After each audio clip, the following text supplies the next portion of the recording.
Hello friends, welcome to GS exam centre. दोस्तों, आज के इस वीडियो में मैथ्स का प्रैक्टिस सेट को कवर करेंगे। दोस्तों, यदि आप किसी भी एग्जाम का प्रिपरेशन कर रहे हैं तो आपके लिए मैथ्स का प्रैक्टिस सेट बनाना अनिवार्य है। तो दोस्तों, यदि आप इस चैनल पर नए हैं तो चैनल को सब्सक्राइब कर लीजिएगा और बेल आइकॉन ऑन भी कर लीजिएगा ताकि आपको प्रत्येक दिन मैथ्स का वीडियो मिल सके। तो दोस्तों, चलते हैं आज के प्रश्न की तरफ। देखिएगा, पहला प्रश्न आपके सामने है। 12 मीटर और 17 मीटर ऊंचाई के दो स्तंभ जमीन पर सीधे खड़े हैं। दो स्तंभ यानी दो खंभा है जिसकी ऊंचाई है 12 मीटर और 17 मीटर। यदि उनके आधार के बीच की दूरी 12 मीटर है तो उनके सिरों के बीच की दूरी ज्ञात करना है। ध्यान दीजिएगा, दो खंभा है, एक खंभा की ऊंचाई आपको 17 मीटर दिया गया है और एक खंभा की ऊंचाई 12 मीटर दिया गया है। ठीक है, 12 मीटर। और उनके बीच के जो आधार के बीच की दूरी है यह भी 12 मीटर है।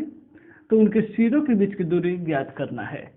तो ध्यान दीजिएगा, ये 12 मीटर है इसका आधार और ये जो है 12 मीटर है एक दूसरा खंभा। तो जस्ट इसके सामने जो है यहाँ से यह भी हो जाएगा 12 मीटर और ये हो जाएगा 5 मीटर, क्योंकि 12 5 17 और ये 17 मीटर जो है यह कुल टोटल की लंबाई है। अब जब ये हो जाएगा 12 मीटर इधर का तो यहाँ का 12 जो है यह भी हो जाएगा 12 मीटर। तो आपको जो है अब इस त्रिभुज में देखना है, यानी कि A B C D E. आपको देखना है त्रिभुज एबीसी में आपके लिए आधार 5 मीटर दिया गया है और इसका लंब जो है 12 मीटर दिया गया है। तो आप क्लियरली एसी यानी कि विकर्ण इसका निकाल सकते हैं। तो देखिए, ट्रिक होता है पाइथागोरस प्रमेय के अनुसार, कर्ण का स्क्वायर यानी कि सबसे बड़ी भुजा जो होती है कर्ण का जो लंबाई निकालने के लिए रूल होता है रूट अंडर लंब का स्क्वायर प्लस आधार का स्क्वायर होता है। कर्ण बराबर रूट अंडर लंब स्क्वायर प्लस आधार स्क्वायर। देखिएगा, लंब इसमें दिया गया है 12 मीटर यानी कि 12 का स्क्वायर प्लस 5 मीटर यानी कि 5 का स्क्वायर। ठीक है, 12 का स्क्वायर कीजिएगा तो 144 प्लस 25 हो जाएगा। 144 में 25 को जोड़िएगा तो 169 यानी कि इसका रूट निकालिएगा तो 13 मीटर हो जाएगा। यानी कि ये जो कर्ण की दोनों सिरों के बीच की लंबाई आपको खंभा का निकल गया 13 मीटर। तो देख लीजिएगा, ऑप्शन में दिया गया है, ऑप्शन बी इसका राइट आंसर होगा। दोस्तों, ये पूरा ट्रिक स्टेप बाय स्टेप बनाना पड़ता है क्योंकि आपको समझ में आ जाए।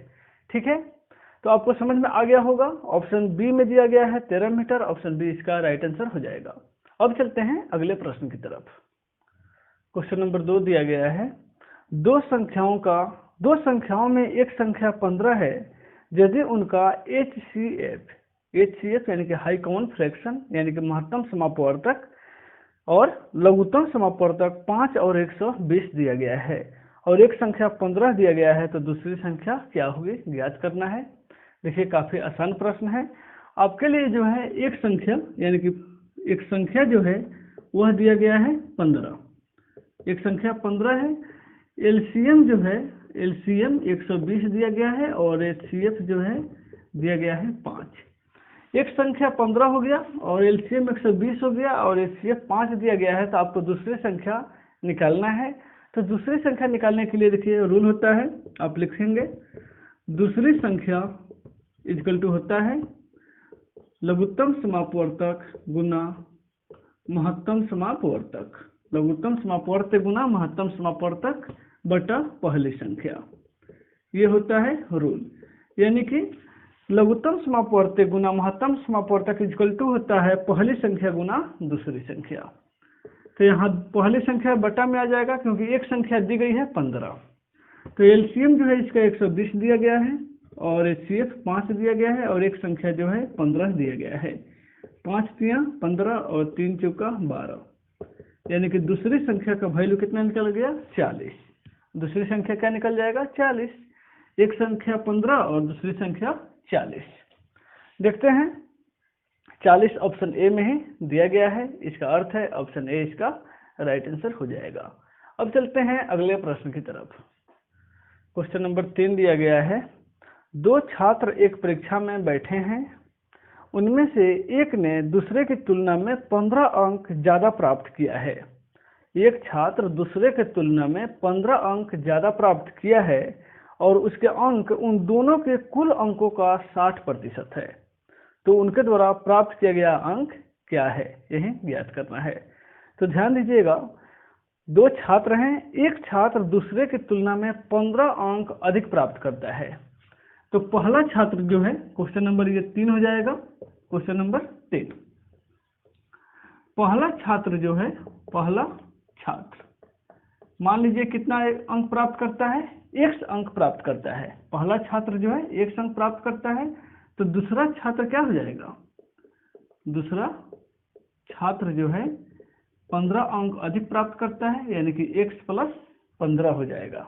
ठीक है, दूसरा 15 अंक अधिक प्राप्त करता है।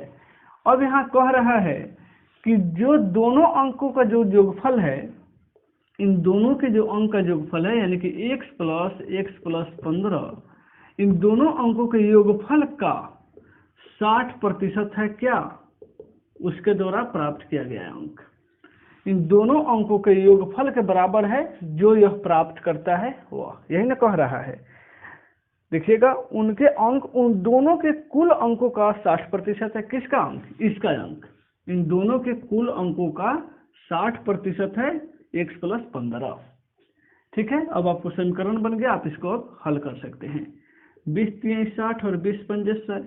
ठीक है, 5 इधर चला जाएगा और 3 से इसमें गुना हो जाएगा, तो x 2x + 15, और यहाँ 3 से गुना कर दीजिएगा, इधर चला जाएगा 5x + 15 = 75। ठीक है, इसमें गुना कीजिएगा, 3 दूना 6x, 15 3 45 = 5x + 75। x वाले को इधर लाइएगा, तो 6x में से 5x घटेगा तो कितना बचेगा, x बचेगा, और 75 में से 45 घटेगा तो 30 बचेगा।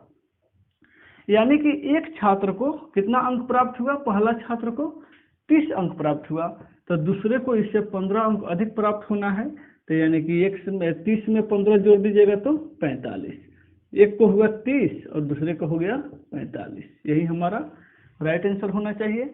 तो देखते हैं कि 30 और 45 है कि नहीं। देखिएगा, ऑप्शन सी में दिया गया है 30 और 45, इसका अर्थ है कि ऑप्शन सी इसका राइट आंसर हो जाएगा। अब चलते हैं अगले प्रश्न की तरफ। क्वेश्चन नंबर 4 है, एक साइकिल का पहिया 22 किलोमीटर चलने पर 5000 चक्कर लगाता है।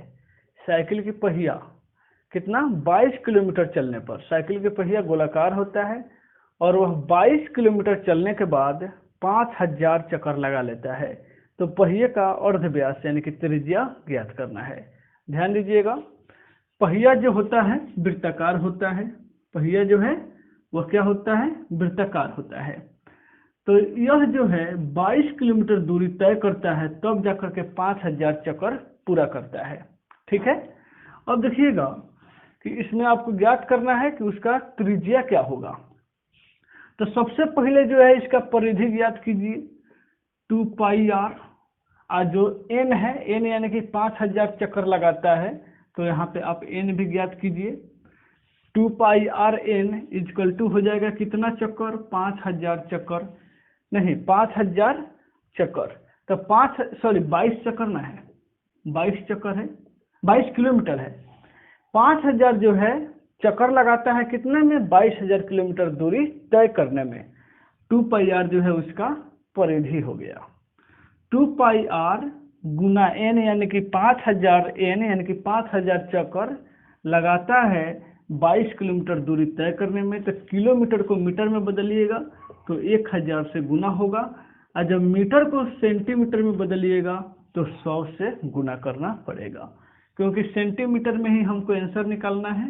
आंसर ऑप्शन में दिया गया है सेंटीमीटर में। तो अब जो है आप इसको सॉल्व कीजिएगा, तो देखिए 2 गुना 22/7 गुना r का मान तो निकालना ही है, और गुना 5000। ये 5000 जो है भैया वह है 5000 चक्कर, यानी कि n का मान। यहाँ पे हो जाएगा 22 गुना 1000 और गुना 100। थोड़ा सा ध्यान दीजिएगा कि 22 से 22 को कटा सकते हैं, ये 3 गो 0 से 3 गो 0 को कटा सकते हैं। बाकी देखिएगा ट्रांसफर करेंगे तो कटता है कि नहीं। यहाँ पे बचेगा r और यहाँ बचे है 100 बचा है। 100 बचा है, नीचे का 7 इधर जाएगा तो ऊपर हो जाएगा, और ऊपर का 2 है और यहाँ 5 है, तो 2 गुना 5 यही ना बचा है। ऊपर 2 बचा है और 5 बचा है, तो 2 5 दूना 10, दोनों से कटा दीजिएगा तो 10 मरतबे कट जाएगा, और 10 सत्ते 70, यह हो जाएगा सेंटीमीटर। क्योंकि यहाँ किलोमीटर को मीटर में बदल करके फिर सेंटीमीटर में बदले हैं, तो 70 सेंटीमीटर इसका क्या निकल जाएगा, त्रिज्या। वह त्रिज्या किसका है, तो साइकिल का चक्का का यानी कि पहिए का त्रिज्या है। देखिएगा 70 सेंटीमीटर दिया गया है ऑप्शन डी में, यानी कि ऑप्शन डी इसका राइट आंसर हो जाएगा। अब चलते हैं अगले प्रश्न की तरफ। क्वेश्चन नंबर 5 देखिएगा, 15 आदमी 310 दिनों में एक काम को पूरा करता है। कितना?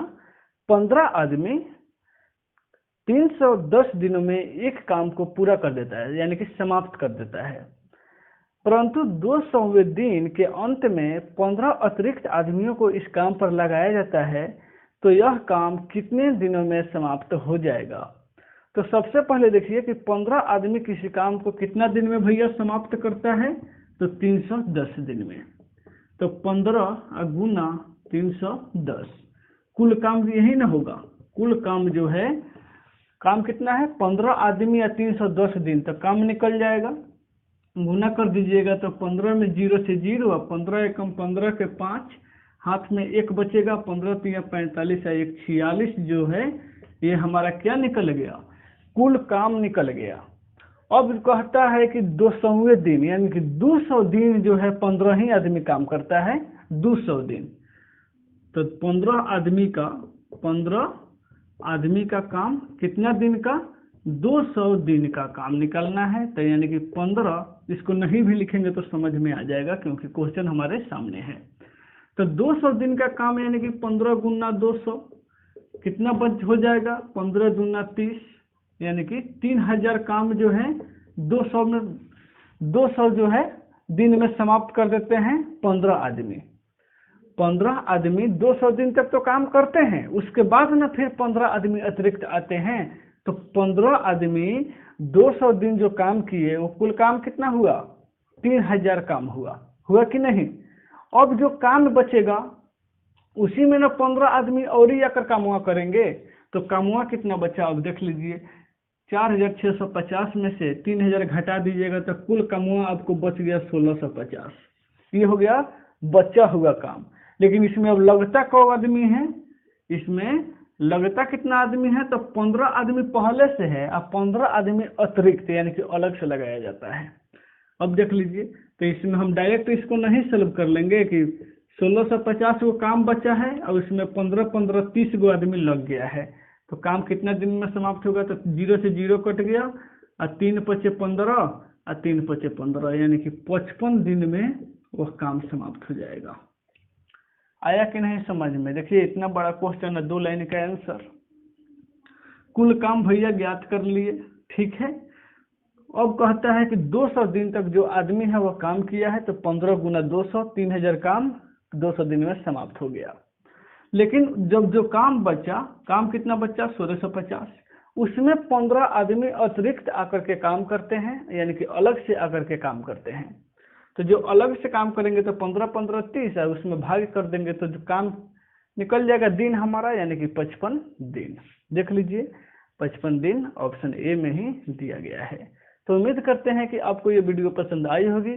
तो यदि वीडियो पसंद आई है तो वीडियो को लाइक जरूर कीजिएगा, और चैनल को अभी तक सब्सक्राइब आपने नहीं किया है तो चैनल को सब्सक्राइब भी कर लीजिएगा, क्योंकि आपको प्रत्येक दिन अलग अलग प्रैक्टिस सेट का वीडियो मिलता रहेगा। फिर मिलते हैं नेक्स्ट वीडियो में, टेक केयर।